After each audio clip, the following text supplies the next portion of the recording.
근데 그건 물어봐야 될 것 같아요. 제가 이제 사이보그에 대해서 간단하게 얘기는 하긴 했지만 사실 되게 많은 비유들이 가능하고 상징들이 가능한데 왜 사이보그였을까라는 의문이 저는 들었거든요. 손박은 그런 생각 안 들었어? 근데 사실 페미니즘 논의 안에서 사이보그가 너무 많이 사용돼 아, 또 가지고 익숙하게 또 받아들이셨군요. 그렇게 어렵진 네. 않았다. 아니 나도 어렵다는 건 아닙니다. 하지만 왜 사이보그인지는 여쭤보고 싶다. 네. 네, 그러니까 일단 저희가 처음에 이 제목을 정할 때는 사실 어떻게 제목을 정했는지도 모르게 너무 당연하게 이 타이틀로 시사인에 기고를 하고 이렇게 됐어요. 어떻게 이게 정해졌는지 정말 알 수 없는, 아마 대화를 하다가 그냥 나왔던 것 같은데, 그래서 일단 출발은 뭐 말씀하신 대로 그 사이보그의 사전적 정의는 그렇잖아요. 유기체와 어떤 기계의 결합.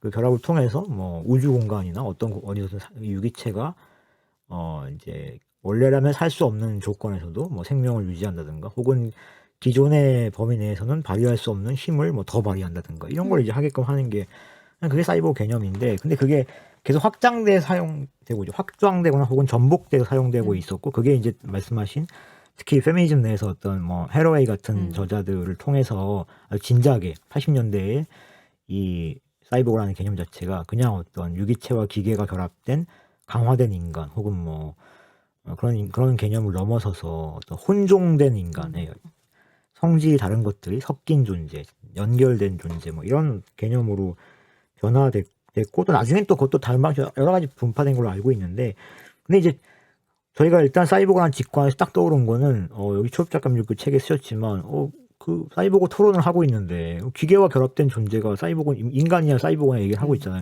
나는 항상 보청기를 귀에 꽂고 있는데 그 자리에서 나는 뭐지? 라는 생각. 나는 왜 이 논의에서 아무 얘기도 할 수 없는 걸까? 이런 생각을 이제 하게 되는 거죠. 그리고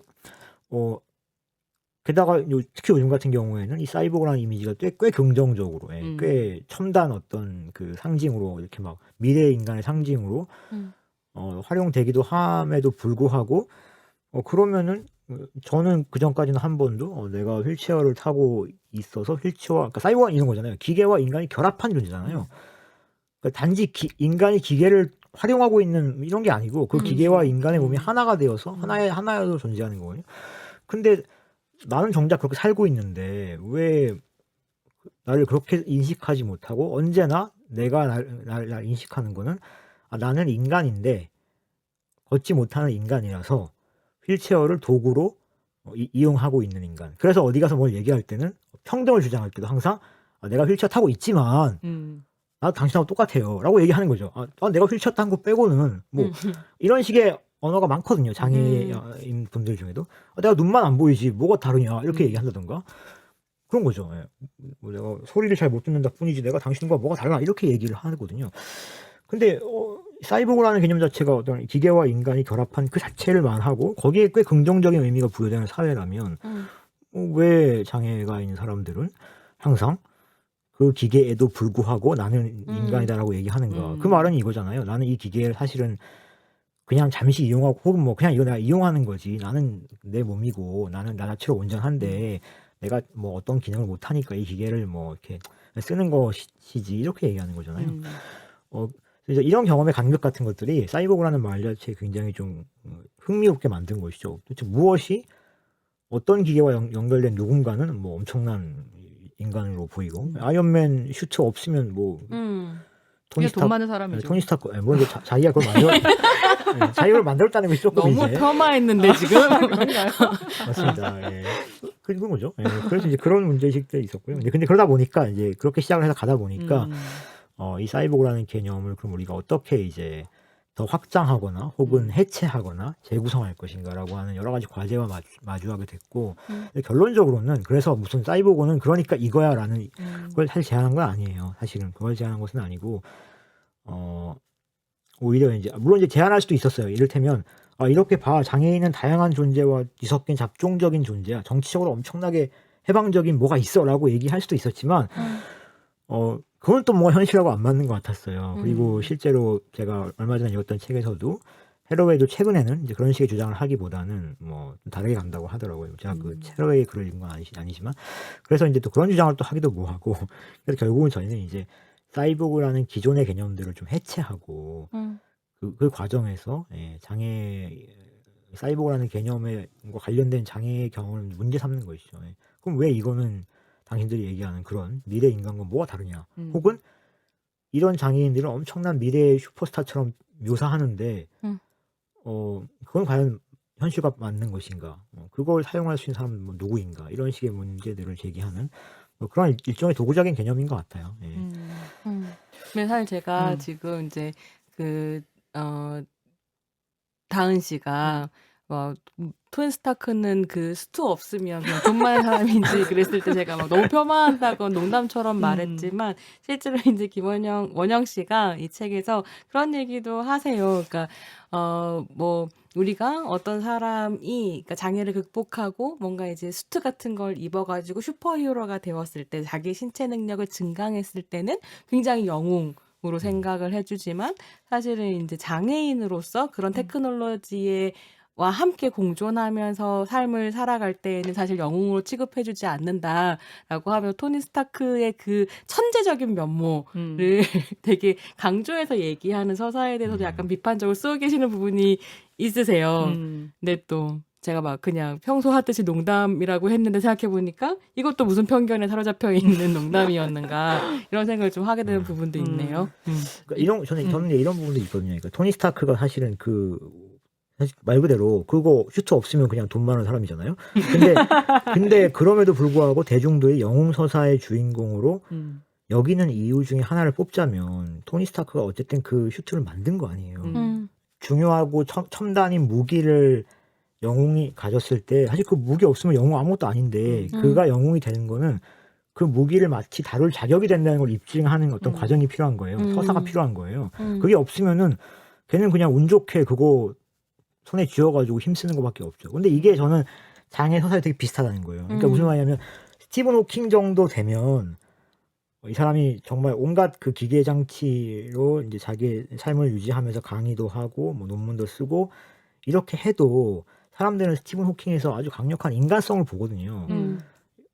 왜냐하면 스티븐 호킹은 그런 기계들을 다 장착하고 살 자격이 있는 거죠. 그리고 그런 것에도 불구하고 이 사람은 너무나 인간적인 영웅인 거죠.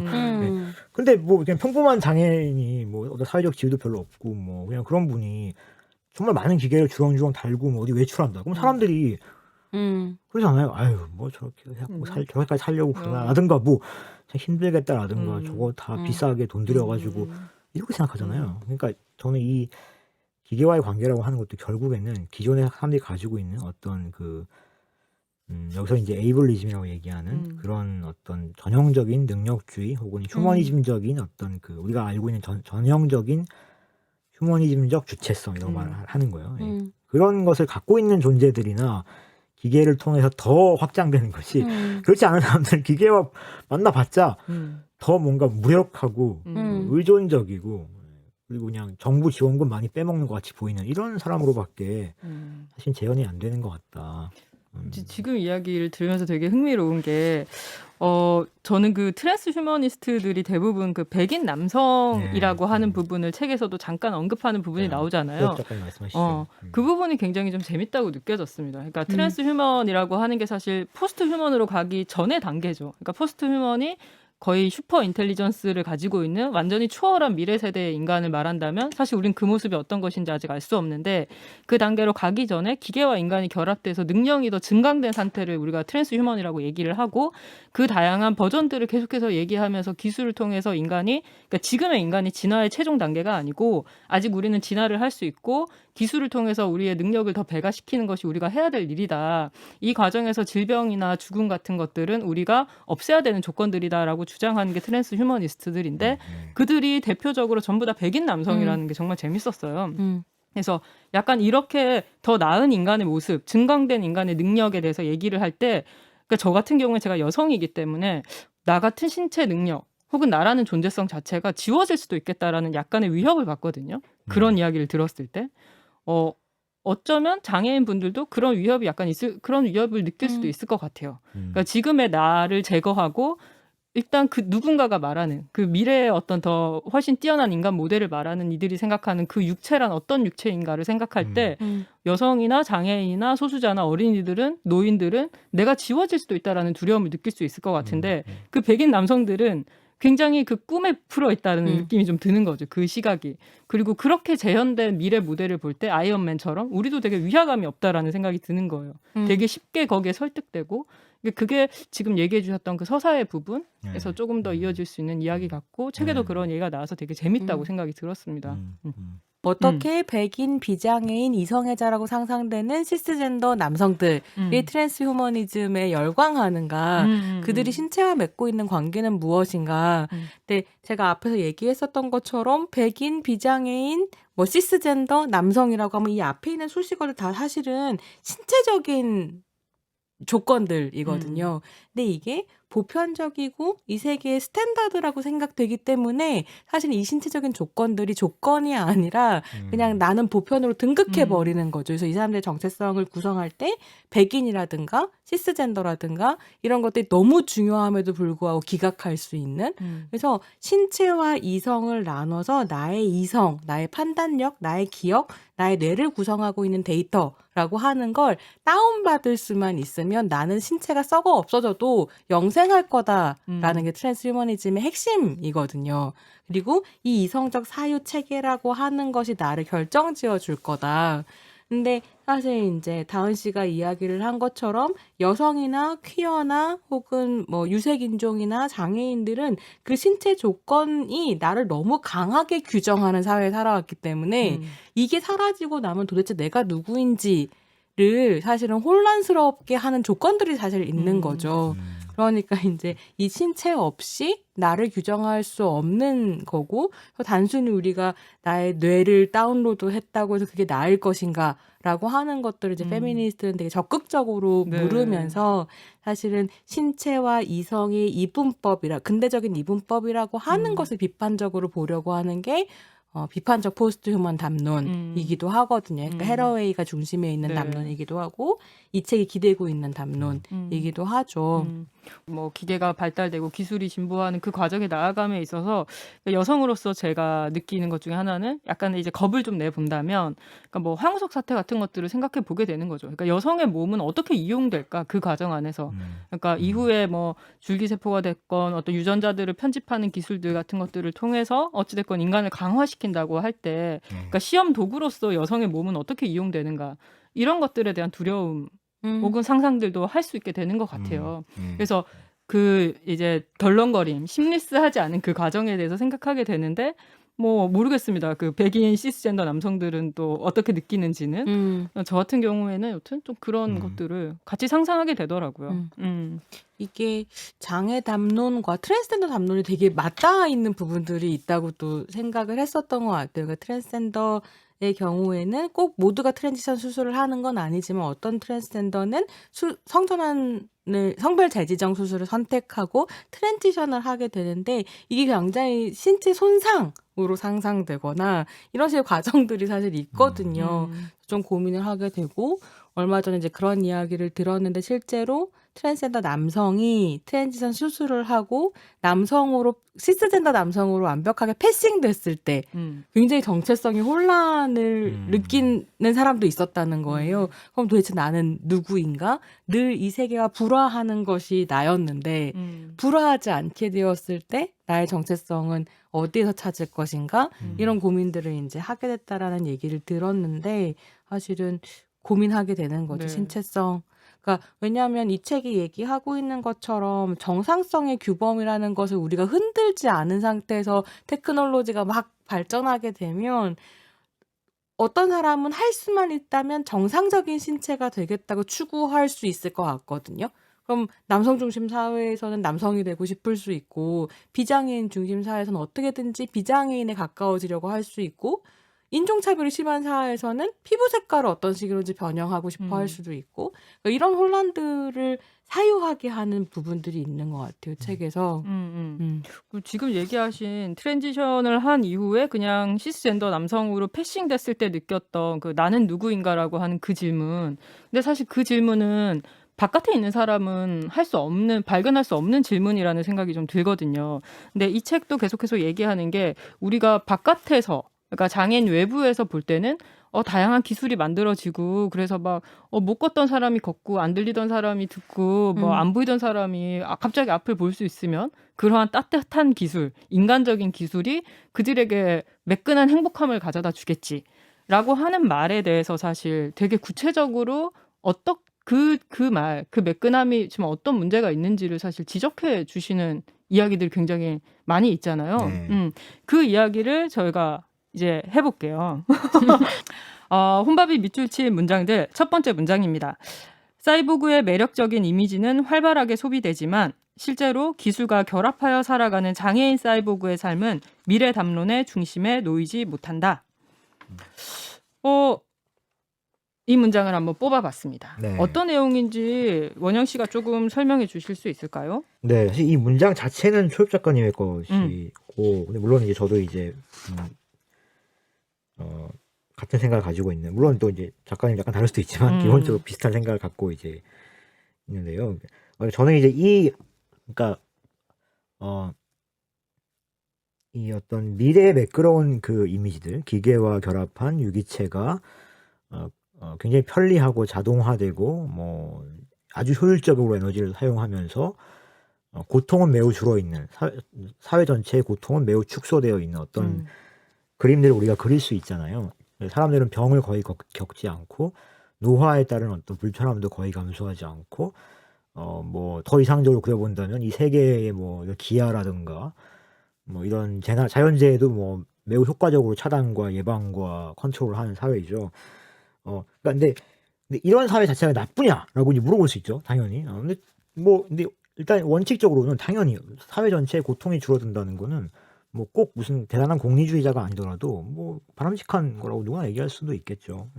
근데 여기에는 몇 가지 이제 좀 개입하고 싶은 지점들이 있는데, 하나는 이게 이제 초엽 작가님 파트에서 많이 나오는 것인데, 일단 접근성의 문제예요. 그런 사회로 간다고 하자. 그럼 그것이 과연 어떻게 분배될 것이냐. 그러니까 만약에 장애를 막 고칠 수 있는 여러 가지 기술들이 나왔어요. 지금도 이제 실제로 여기 책에서 잠깐 소개했지만 근육병, 우리 척수성 근위축증이라고 한국에도 많은 그 질환을 가진 분들이 계신데, 그게 이제 진행성이거든요. 그러니까 사실은 굉장히 삶에 여러 가지 불편함을 가져올 수도 있는 장애이죠. 그거를 이제 뭐 완벽하진 않지만 어쨌든 어느 정도 진행을 늦추고 꽤 치료 효과가 있는 그 약이 한 25억 정도, 몇 번 투약하면 25억 정도, 그러니까 한 번으로 꽤 효과를 내는 게 25억. 졸겐즈만가 그게 있고요. 그다음에 이제 한 10번 맞아야 되는 것이 이제 한 번에 뭐 1억 몇 천만 원 이렇게 하는 게 있습니다. 아주 제한적으로 건보 적용이 지금 되고 있어요, 우리나라에서. 근데 그것도 매우 이제 논란이 많았죠. 그러니까 이런 게 개발되어서, 그러니까 일단 여기 전제는 좋아. 그러면 장애에 따른 여러 가지 고통과 불편함을 축소할 수 있는 기술이 나온다고 쳐. 그런데 그러면 그게 어떻게 누구에게 분배될 수 있는 것이냐? 거기에다가 엄청난 비용을 써가지고 만들었는데 소수밖에 혜택을 못 본다면은 거기에 쓴 엄청난 비용을 그 소수가 아니라 예를 들면 그 여러 가지 다양한 방식의 사회적 인프라나 뭐 이런 것들을 통해서 더 많은 사람들이 누리는 것이 더 바람직한 것이 아닌가라는 문제의식을 가질 수 있겠죠. 그래서 이제 어떤 기술의 접근성과 정의론의 문제가 있는 거죠.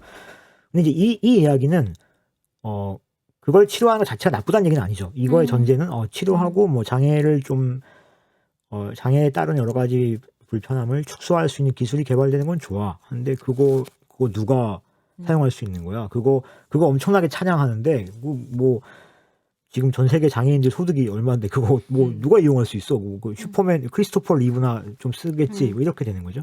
근데 그 쟁점이 하나 있는 것 같고요.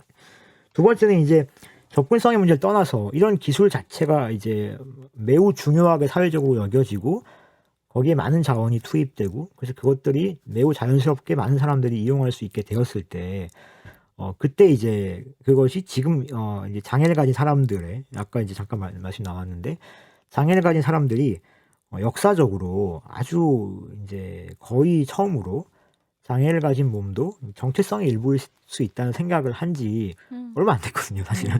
예, 이제야 그렇게 생각하게 된 거죠. 예, 대부분은 거의 아주 긴 역사도 그랬고, 그다음에 뭐 모르겠어요. 더 옛날엔 모르겠지만 적어도 근대 이후에는 장애를 가진다는 거는 굉장한 비극이고 이제 나는 이제 모자란 사람이 된 것이고 이건 어떻게든지 간에 내가 극복과 치료할 수 있다면 집을 땅을 팔고 뭐 해서라도 해야 되는 과제였죠. 그리고 그거 하지 못하면 나는 이제 그냥 평생 뭐 남들처럼 못 사는 게 당연한 뭐 이렇게 그냥 여겨지는 사회였다가 정말 이제 20세기 후반 뭐 들어서 여러 가지 다양한 노력들, 그 우리의 다양한 몸을 긍정하고 또 어떤 특정한 몸을 정상성 규범의 어떤 표준을 놓는 태도를 지향하는 여러 가지 철학적 운동과 뭐 사회 운동과 이런 게 막 일어났잖아요. 그런 게 막 일어나서 그거에 힘입어서 이제 장애인 당사자들도 사실 되게 힘들죠. 왜냐하면 이제 피부색이 다른 것을 내가 비정상이 아니라 차이라고 생각하는 것도 물론 쉽진 않지만 백인 중심적인 사회에서 그것도 쉬운 건 아니고 남성 중심적인 표준에서 여성의 신체성을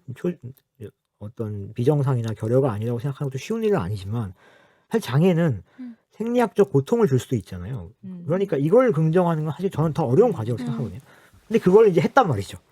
완벽하진 않지만 어느 정도 이제 했어요. 그래서 뭐 초엽 작가면 저 같은 사람들 그런 시대에 이제 어떻게 보면 뭐 그런 시대의 산물이죠.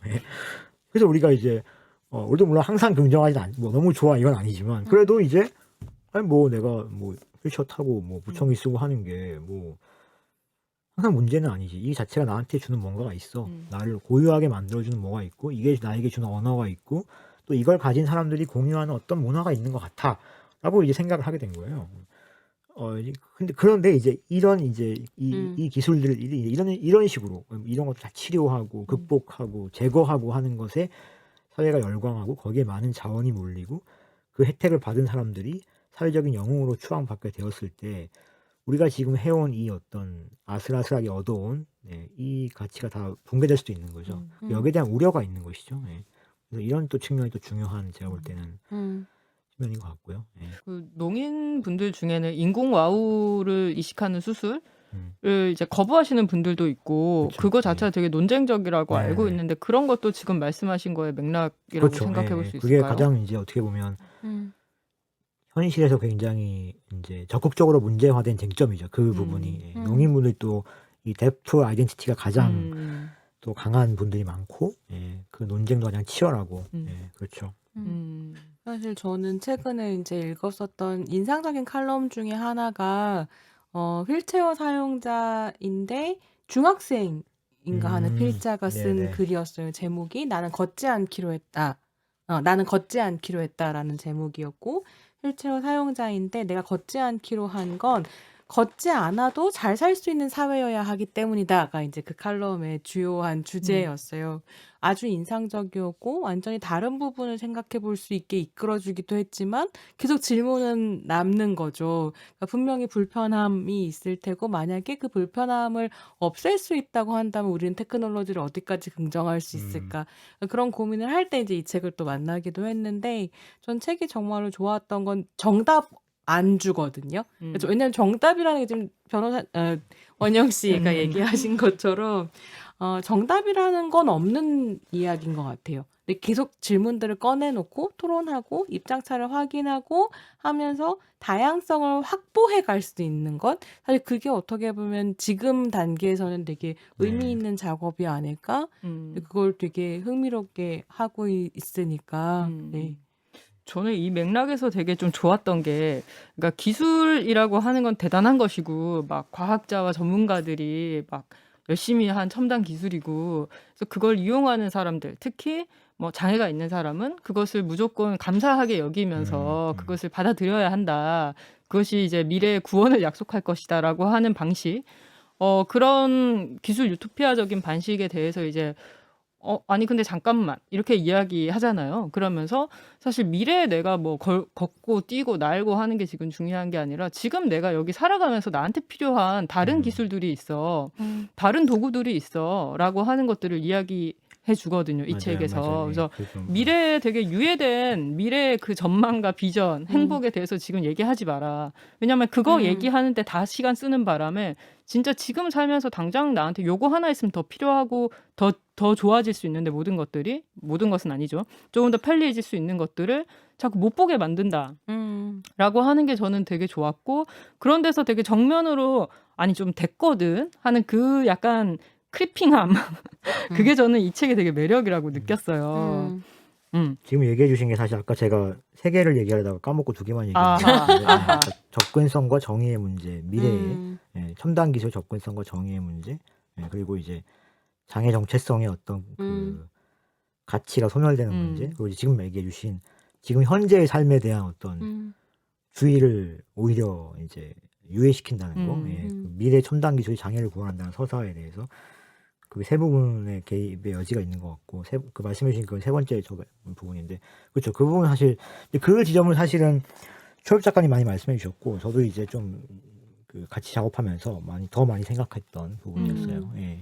그런데 이제 좀 한편으로는 우리가 지금 얘기하고 있는 이야기들이 약간 이 책을 쓰실 때 한계일 수 있겠다고 약간 걱정하신 부분들이 좀 있었잖아요. 네. 어떻게 보면 약간 사변적이거나 그리고 뭐 다양한 전문 지식에 훨씬 더 쉽게 용이하게 좀 접근할 수 있는 사람으로서 두 저자가 어떤 지금 현재 살아가고 있는 장애인들의 어떤 이야기들을 빠뜨릴 수도 있다라고 하는 것에 대한 우려를 좀 하고 그러셨는데 정말 좀 어떤 한편에서는 지금 정말 절실하게 기술이 필요한 사람들이 있고 그분들의 이야기를 이렇게 좀 안 해도 되는 것이냐 이런 반론이 만약 있다면 어떻게 말할 수 있을까요, 우리? 저는 그 유효한 반론이고, 음. 유효적절한 반론이고, 이 책의 한계인 부분이 있고요. 그러니까 제가 정말 걱정하는 건 이런 거예요. 그러니까 예를 들어서 우리 이제 여기서 책에도 비판하지만 몇 가지 기업들이 어떤 그 뭐 장애인들을 위한 기술을 개발하고 광고하다가 이렇게 이상하게 한 것들이 있었잖아요. 그래서 이제 비판도 하고 여기서 그랬는데 VR 개발해 놓고 그 뭐 경복궁 구경 뭐 턱이 있어서 못 들어가니까 VR을 집에서 본다 뭐 이런 거 했잖아요.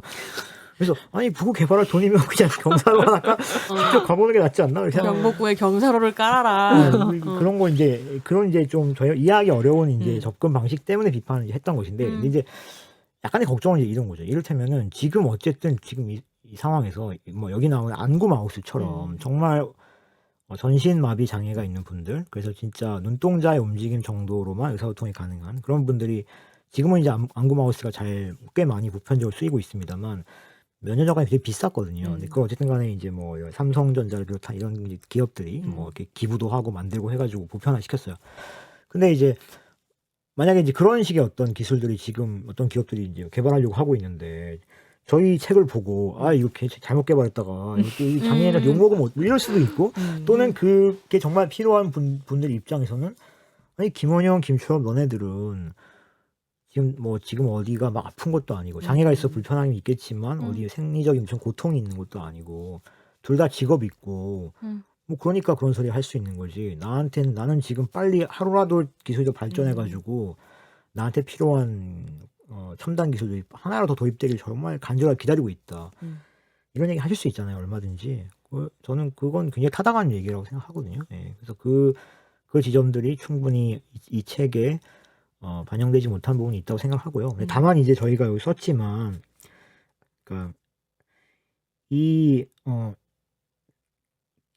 그래서 기술 개발을 반대하거나 사실 그런 건 전혀 아니죠. 근데 지금 이 시점에서 절실하고 필요한 기술들을 주목하고 거기에 자원이 또 적당히 분배되고 이런 것들 되게 정말 지지하고 있고요. 그런 것들 얘기하는 거지. 근데 그런 걸 하기보다는 예를 들면 뭐 훨씬 더 많은 비용과 뭐가 드는데 뭐 이렇게 막 웨어러블 슈트 만든다고 막 이러는데 막 시간을 쓰기보다는 지금 진짜 필요한 기술들에 더 관심을 가지고 뭐 그게 국책 연구소가 됐든 기업이 됐든 대학이 됐든 그렇게 이제 해주시길 더 바라는 거죠. 거기에 장애인들이 참여해서 자기 경험을 이야기하고 지금 당장 조금만 뭐 노력을 하면은 개선할 수 있는 것들이 있다면 경복궁에 경사로만 좀 만들면 그럼요. 그런 거 할 수 있는 거죠. 그래서 그런 거를 이제 할 수 있다면 그런 거 당연히 저희가 지지하는 것입니다. 지금 이 얘기랑 좀 연결되는 부분인 것 같아서 제가 요거를 하나 소개해드리고 싶은데, 저희가 이제 오늘 원영 씨가 온다고 질문을 좀 미리 부탁을 드렸어요, 청취자분들한테. 그랬더니 인스타로 좀이라는 아이디를 쓰시는 분이 이런 글을 쓰셨고, 요게 지금 연결되는 것 같아서 한번 제가 잠깐 소개해 보도록 하겠습니다. 장애를 보완하는 기술에 대해 부정적인 시각, 장애가 보완되어야 하는 어떤 것으로 받아들여지는 것에 대해 그리고 생각보다 장애인은 그 장애까지 자신으로 받아들인다는 정체성의 문제까지 확장될 수 있다는 견해에 그럴 수도 있겠구나 고개를 끄덕이면서도 한편으로는 근데 그래도 편리한 게 좋은 거 아닌가? 뭐 집에 세탁기에 건조기까지 있으면 빨래가 좀 수월해지고 그러면 가사노동 시간도 줄여주니까 여성 해방에도 좋다고 하던데 뭐 이런 식으로 운동장의 기울기를 좀 완만하게 하는데 도움을 주는 거 아닌가? 이런 생각도 좀 든다. 그래서 참 배워가야 되는 단계라 생각이 왔다 갔다 하는 것 같습니다. 이런 의견을 주셨어요. 요 얘기에 대해서 혹시 손박? 아까 원영 씨가 해준 이야기와 함께 조금 해줄 수 있는 얘기가 있을까요? 저는 이 댓글 되게 재미있다고 생각하고 흥미롭게 봤는데요. 한편으로는 그런 것 같아요. 그러니까 그 가사노동이라고 하는 것을 사실 성별에 상관없이 평등하게 나눠 한다라는 생각이 사실 자리 잡지 않으면 아무리 다양한 가전제품이 나온다고 하더라도 여성의 가사노동 시간은 전혀 줄지 않거든요. 그래서 사실 이제 페미니스트들 중에서 테크놀로지와 여성의 관계에 대해서 고민하는 사람들이 계속 해왔던 건 가전제품이 발전하면 발전할수록 여성이 가사노동으로부터 해방됐는가를 실제로 시간도 재보고 노동도 평가해보고 근데 실제로 그렇지 않다는 거예요. 엄청난 관리 노동이 심해졌고 예전에는 일주일에 한 번만 빨래하면 됐었는데 이제는 매일 빨래를 돌리지 않으면 게으른 주부 라는 평가를 듣는다는 힘들어. 거죠. 그러니까 결과적으로는 그거인 것 같아요. 그러니까 기준이나 표준 자체 혹은 우리의 관습적인 사고방식 자체를 바꾸지 않으면 테크놀로지가 마냥 우리를 편리하게 해주는 것은 아니다. 근데 그런 고민을 했을 때 저는 이 책이 테크놀로지가 나쁘다라는 이야기를 하고 있다고는 전혀 느끼지 않았어요. 그러니까 원영 씨도 얘기했던 것처럼 복잡한 관계를 맺고 있다. 라는 걸 계속 얘기하고 있다고 생각하는데 사실 저한테 되게 와닿았고 여러 날을 곱씹어 보게 생각하게 했었던 문장은 뭐였냐면 들어가는 말에 원영 씨가 그런 얘기를 해요. 예수님이 일어나 걸어라 라고 말하지 않고 걷지 않아도 좋으니 내 방식대로 당당히 일어나라 라고 했다면 얼마나 좋았을까 이런 얘기가 있는데 실제로 이 이야기가 가지는 의미라는 건 사람들이 테크놀로지 그렇게 상상한다는 거죠. 테크놀로지를 개발해 놓으면 어떤 장치를 개발하면 막 벌떡벌떡 일어나서 걸을 수 있을까 뭐 어떤 걷기 능력이 손상된 사람들이 막 일어날 수 있을 거라고 생각한다는 거죠. 근데 테크놀로지가 그런 식으로 상상되어서는 사실은 누구도 해방시키지 못한다라는 이야기가 이 책의 핵심인 것 같아요. 나의 방식대로 당당히 움직일 수 있도록 하는 게 테크놀로지라는 합의를 우리가 만들 수 있다면 사실 테크놀로지 뭐여도 저는 좋다고 생각하거든요. 이 편리함에 대해서 사실 이제